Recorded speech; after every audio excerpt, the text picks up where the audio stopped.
Hello, everyone, and greetings from beautiful Holmes Hall on this 39-degree and driving rain soaked day. Nice to see you all again, virtually, digitally, I suppose. So, quick point of clarification here regarding this week's work and what it is that we're expecting. So, for today, or perhaps yesterday? Yesterday. So for Monday night, your homework was to complete the preliminary bibliography.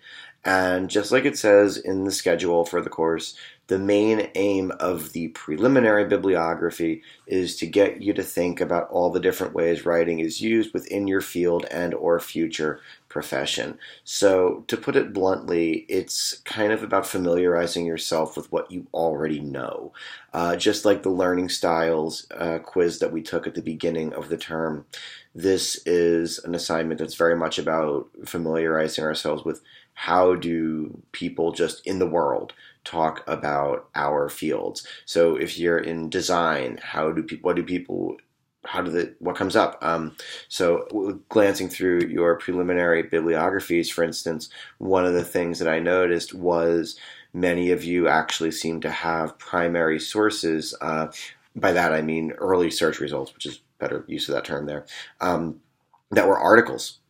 And of course the publications differed a lot, but usually you got articles from it, which tells me that you all are on a good track in terms of research because you're selecting topics that are, well, to put it bluntly, written about. Now, at the same time, there were some really interesting results. For instance, if we just look at Rachel's post on her preliminary bibliography, her first result from Sotheby's Institute, of course, a real estate firm, an auction house. So obviously, art forgery for them impacts their business. Pretty obvious there. The next one's from NYU, appealing to potential students. The third one looks like it's also audience could be potential students. So you go down the list in Rachel's post, and you see all kinds of different genres. And there's a magic word, genre, that we're working in here. Some are ads, some are private authors like Sotheby's, some are educational purposes. So blog posts, it's helpful to think of the preliminary bibliography results in terms of that audience, genre, purpose, or kind of the watchwords for this.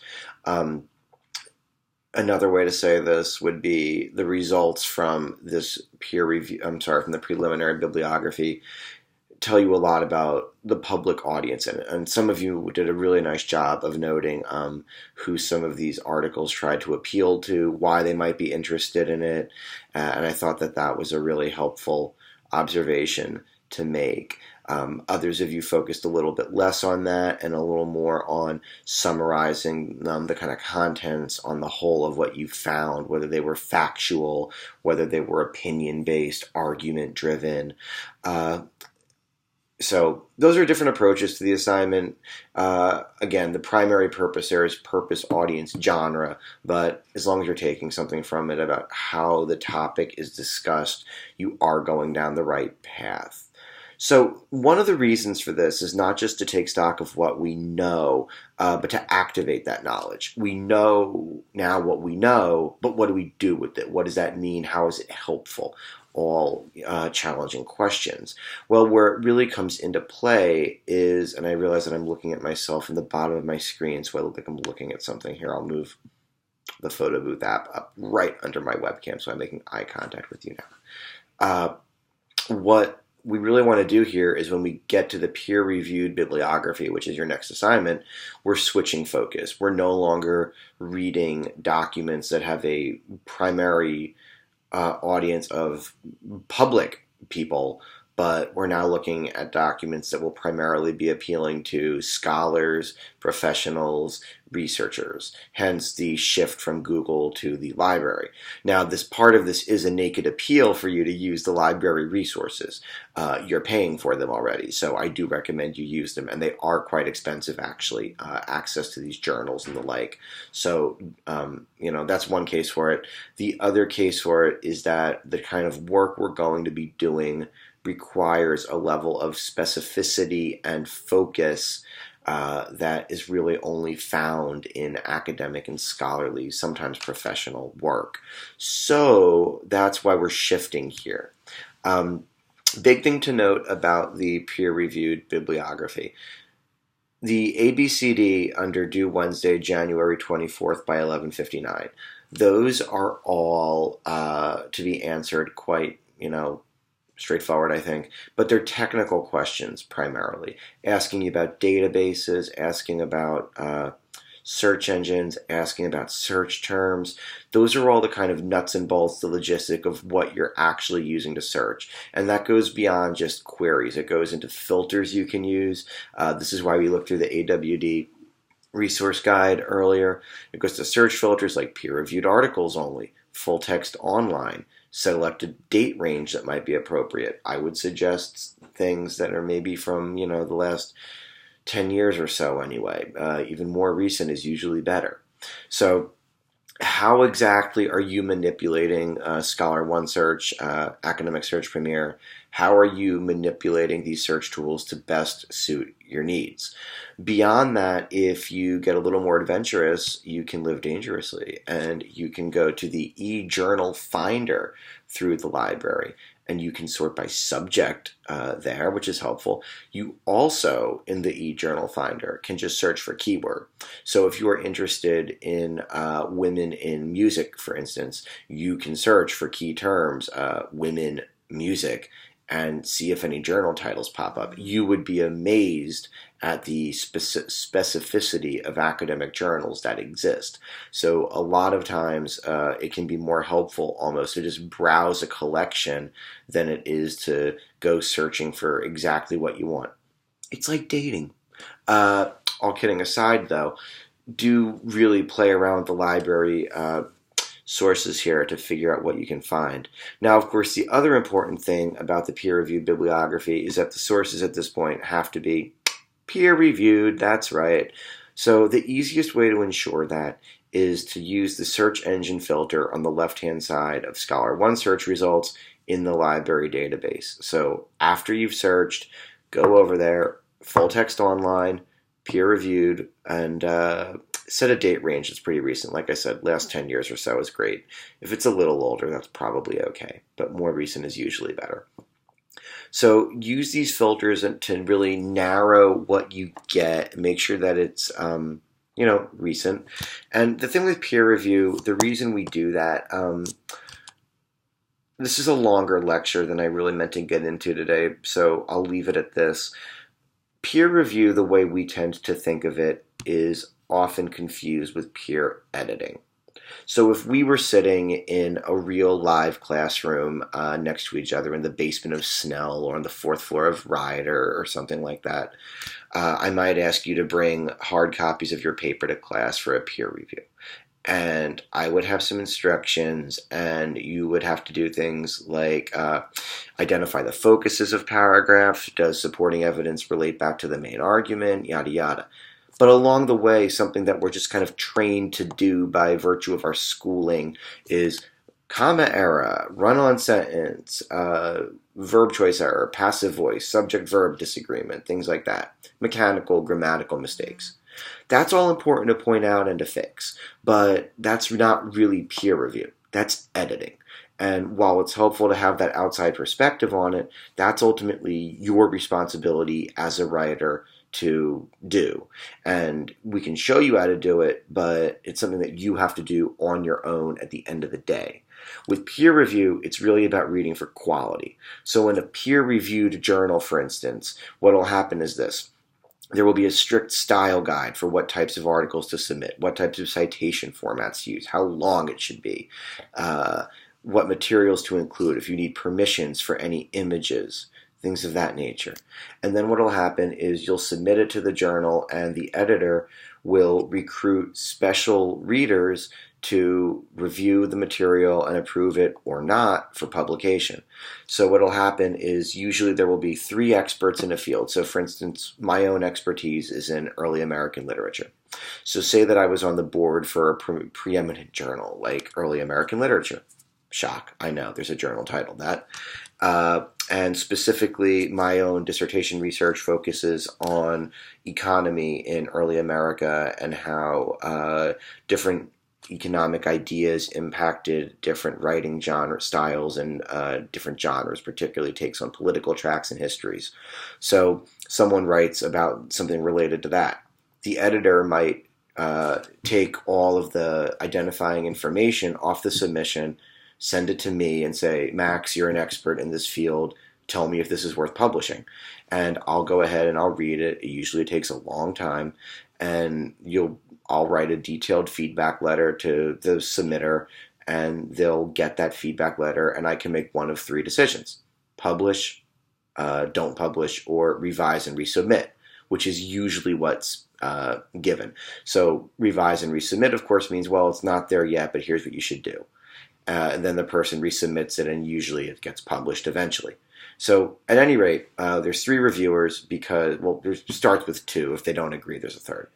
And this is it's like quality control for what counts as knowledge, because you all, graduate students, faculty members, researchers, we all cite peer-reviewed work. So quality control is super important for it. And so by using this peer-reviewed filter, you're providing your own quality control and saying you're only going to work with sources that have been approved by experts in a field. So that's why it's so important. Now, we're at the point in our research where we're turning to that, because moving forward, that quality control becomes very important. And specifically coming in off of the preliminary bibliography, the peer-reviewed bibliography should offer somewhat of a contrast. And what you'll start to get, I hope, is a sense for how, let's see here, if we're going back to the preliminary bibliographies, let's see, what's it going on here? Elijah Brown's post, for instance, on Black American culture. This is a great topic for a peer-reviewed bibliography as well, because there will be a pretty big shift in how this topic is addressed in the public in articles from, for instance, a blog on Essentially Eclectic to what might be something in an African American studies journal or a music studies journal or a cultural studies journal, where professional researchers look at it. So what we want to do actually is, hypothetically, you're picking topics that are similar or even the same topic, and look at what does it mean to look at this topic academically using peer-reviewed sources compared to just Googling away. So the first thing that this is going to help us do is differentiate a public from an academic audience. Hopefully, when you really come out of this eventually with the peer-reviewed bibliography and then the annotated next week, is that you'll get a much, much, much broader basis in academic, scholarly knowledge about this topic. And it'll also help you focus in on not just what to look at, but how to look at it. Because an academic researcher will ask very different questions than a public writer. Notice that contrast in terms. Public writer, scholarly researcher will ask very different questions about the same topic. So whereas, again, to Elijah's post, whereas this blog post offers, I'm going to quote Elijah here, a short history of what the term black music has meant in regards to genre and different famous musicians throughout the years, an academic or scholarly researcher would probably be much, much, much more focused. It might look at a particular genre of music. It might look at a particular interpretation of black. If we read black as a style rather than a race, what happens then to notions of cultural appropriation? Or what happens to blackness when it's considered as a lived experience versus a kind of generic tag that might be assigned to some genres of music. So it's interesting to consider that contrast and focus. And of course, I'm kind of giving you an answer here. One of the questions that you have to consider for Wednesday night is, let's see, briefly comment on your experience. What do you notice about the sources that come up? How narrow is their focus? How many authors are involved? So again, collaboration. Some disciplines, media design, tends to be less collaborative for writing than other fields. But is collaboration a thing? What are the titles of journals, of articles? How do they look different? These are all things to consider for the peer-reviewed bibliography. But in short, the real goal of the peer-reviewed bibliography is to assemble those peer-reviewed sources with their bibliographic information and then to comment on your experience. I'm rereading here to see if we have any specific number. Okay, the 10 most relevant titles. There we go. So again, 10 titles, and what do you notice about it? Try to represent at least a couple of different journals. Do make sure, though, that they're all peer-reviewed. So you have to have that up by Wednesday night at 11:59, and then by the next night, you do need to have 2 peer responses. I'm tempted to put that down for Friday, but the thing is I want to give everybody time to complete the annotated, so I want to stick to that Thursday due date for those. I think that's pretty important. So have that up by Wednesday. Thursday is the peer response. Some helpful peer responses to include might be ways to focus more. Try to ask questions that drive your partner to think more deeply about this topic. What might they do with the collection of sources that they've assembled? Again, use the sources that you find as models. Notice the form of research questions and arguments. How are they posed? What is at stake? How might you model your own research question off of what you see in your field? Unfortunately, this is a process that you can really only learn by doing, so a lot of it's going to be trial and error. But that's also why we have peer response, why you have my feedback eventually, things of that nature. So if you have any more specific questions, please do post them in the discussion thread for Module 1, that Q&A thread, just like Rachel did. Send me an email. Let me know to look out for it. I'm reading a lot of discussion posts. It's easy to overlook that thread. I'm happy to clear up anything. By and large, I was pretty pleased with the preliminary bibliographies. I think everybody accomplished what they needed to. One thing I would ask for moving forward, though, especially when we're talking about public sources, is a little more attention to audience. How is our audience being defined? Not just gender or interest or economic status or political affiliation or where they live or anything like that, but conceptually. Again, we're training ourselves to think about this topic the way that professional, academic, scholarly researchers do. So we want to attach these questions and these topics to specific stakes. Why do they matter?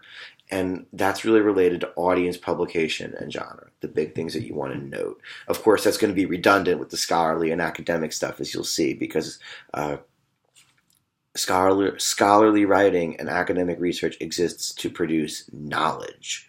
I can't be clear enough about that.